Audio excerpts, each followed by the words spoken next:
প্রতিদিনের মতো আজকেও চলে আসলাম আপনাদের মাঝে। তো আজকে কি রান্না করলাম সেটাই শেয়ার করবো আপনাদের সাথে। তো আসসালামু আলাইকুম প্রিয় বন্ধুরা, কেমন আছেন সবাই? আশা করি সবাই ভালো আছেন, আল্লাহর রহমতে আমি অনেক ভালো আছি। তো দেখেন, এখানে আমি আগে 4টা ডিম সেদ্ধ বসিয়ে দিয়েছি। এখন আমি তেলের উপরে পেঁয়াজটা বেরেস্তা করে নিচ্ছি। তো পেঁয়াজটা দেখেন আমি গোল্ডেন ব্রাউন কালার করে বেরেস্তা করে নিয়েছি। এখন আমি নামিয়ে নিচ্ছি। নামানোর পরে এই তেলের মধ্যে আবারও দিয়ে দিলাম পেঁয়াজ কুচি। পেঁয়াজ কুচিটা একটু ভেজে নিয়ে এখানে আমি একে একে সব মশলাগুলো দিয়ে দেবো। আর কি কি রান্না করবো সেটা আমি অবশ্যই আপনাদের সাথে শেয়ার করছি।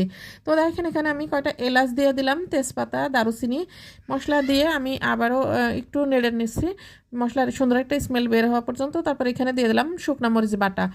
শুকনো মরিচটা বেটে দিয়েছি। এখানে রসুন বাটা, আদা বাটা, মানে মাংস রান্না করতে যা যা লাগে সব কিছুই দিয়ে এভাবে হালকা করে মশলাটা তেলের মধ্যে একটু কষিয়ে নেব। হলুদের গুঁড়া দিয়ে দিলাম 1/2 চামচ মতো, ধনিয়ার গুঁড়া। এগুলো দেওয়ার পরে এখন আমি এখানে স্বাদ মতো লবণ দিয়ে দিচ্ছি। দেওয়ার পরে এখানে দিয়ে দেবো মুরগির মাংস। আমি এখানে 6 টুকরা মাংস রেখেছিলাম, একটা মুরগি থেকে রান্না করেছিলাম, আর এই 6 টুকরা রেখেছিলাম। তো এই 6 টুকরা মাংস দিয়ে আজকে রান্নাটা করব। এটা একদম ভুনা ভুনা হবে। তো দেখেন আমি সুন্দর করে কষিয়ে নিচ্ছি। কষানোর পরে এটা নেড়ে চেড়ে এখানে আমি একটু পানি দিয়ে রেখে দেবো, দিয়ে আমি চলে যাব অন্য রান্নায়। তো দেখেন, এখানে আমি ডিমটা খুব ভালোভাবে সেদ্ধ হয়ে গেছে। আমি ঠান্ডা পানি দিয়ে দিচ্ছি। ঠান্ডা পানি দিয়ে এখন আমি ডিমগুলো খুব সুন্দর করে ছুলে নেব। ছুলে নেওয়ার পরে ডিমগুলো আমি একটা চাকুর দিয়ে সুন্দর করে গাটা কেটে কেটে নেব। এটা আমি ডিমের কোরমা রান্না করব। আর এই রান্নাটা আমি বেশ কিছুদিন ধরে ভাবছিলাম করব, তো ফাইনালি আজকে করে ফেললাম। তো দেখেন ডিমের মধ্যে খুব সুন্দরভাবে মশলা প্রবেশ করে, তাই জন্য আমি কেটে নিলাম। তো এখানে আমি ওই ডিমগুলো রেখে দিলাম, দিয়ে আবারও একটা হাঁড়ি বসিয়ে দিয়েছি পেঁয়াজ কুচি, তেজপাতা, গরম মশলা, এলাচ। এখানে আমি পোলাও রান্না করব, ডিমের কোরমা রান্না করব, মাংস রান্না করব। পোলাও রান্না না করলে তো চলবেই না। তো এখানে আমি আদা রসুন বাটা দিয়েছি, তারপরে দিয়ে দিলাম সামান্য একটু জিরা বাটা। এভাবে পোলাও রান্না করলে পোলাওটা বেশ ভালো লাগে খেতে। তো আমি দেখেন এখানে পোলাও চালটা ভালো করে পানি ঝরিয়ে রেখে দিয়েছিলাম। এখন আমি চালটা খুব ভালো করে ভেজে নেব। চালটা খুব ভালো ভাজা হলে রাইসটা খুব ঝরঝরা হয়। তো দেখেন আমার পোলাওটা ভাজা হয়ে গেছে। আমি এখানে লবণ দিয়ে দিলাম স্বাদ মতো।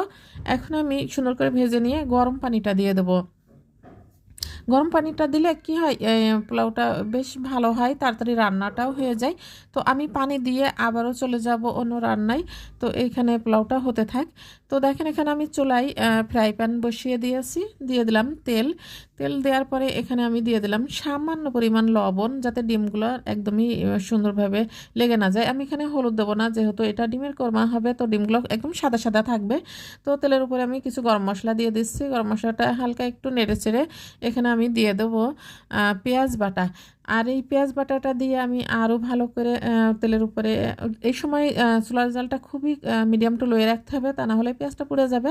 আর পেঁয়াজটা আমি খুব সুন্দর করে কষিয়ে নেব তেলের উপরে। এখানে আমি দিয়ে দিলাম আদা জিরা বাটা, রসুন বাটা। এই মশলাগুলো কিন্তু খুব ভালো করে কষাতে হবে, তা না হলে কিন্তু মশলার যে একটা আলাদা গন্ধ ওটা কিন্তু থেকেই যাবে। আমি কিন্তু ওখানে সাদা গোলমরিচ, জয়ফল, জয়ত্রী অল্প অল্প করে বেটে দিয়েছি, যেহেতু এটা ডিমের কোরমা। আর এইগুলো দিলে পরে বেশি ভালো লাগে।